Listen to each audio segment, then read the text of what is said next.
the dummy half. But a nice one more from Daniela, finding some space.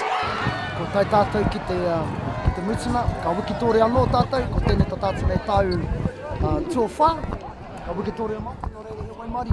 He Waimari e te mea nei, ko te nui o mātu nei kapa, i tēnei tau, ko nā teina, ko hara mai, no reira kei reira mātu nei teina, nā mea tuokana, i awhia, i aki ai rātou, no reira, ko tai tātou, ko tātou nei wawata, mo te tau nei, kei reira hoki a mātu nei whānau Taniwharau, moake tōna atu.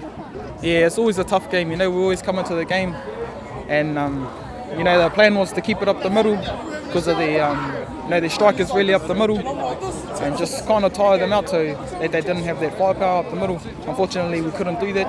You know, but too many errors, and just kind of fell into their hands. Yeah, it was a hard game. Like every time we play Taniwharau, it's always a tough battle, and yeah, today was no different. Okay, the header back to the open side now. Running some shape play here.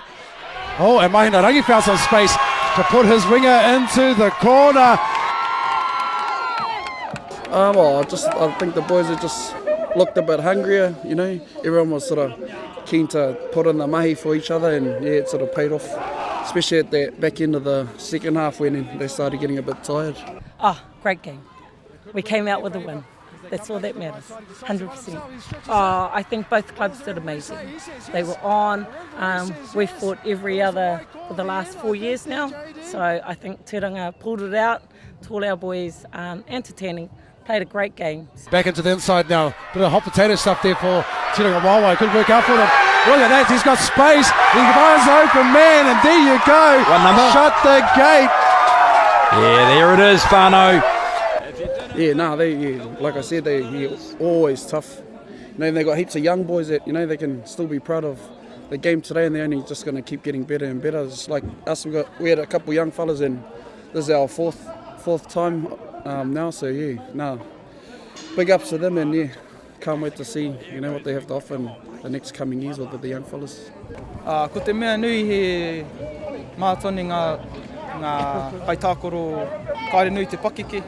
Ko te nuinga o mātou, kei raro i te pakeke o te ruatekau mātahi pia. Nō reira, koira te mea nui ki te titiro ki mo tēnā tau, mo te tau ki te hike mai. Just thank you to all the supporters and that come out today and cheered on both teams. Definitely helps, you know, when you hear the whānau singing and that from our team especially. So yeah, it's choice. Ko muti tēnei kaupapa ai, kei te hara mai tonu tā tātou nei koroneihana, hei te wiki nei tīmai nei, nō reira, ka huitahi anō tātou mātou, Tūrangawaewae, rātou a Taniwharau, huitahi ai, whakapiri ai, i rune te tērā o ngā kaupapa o tātou nei kīni.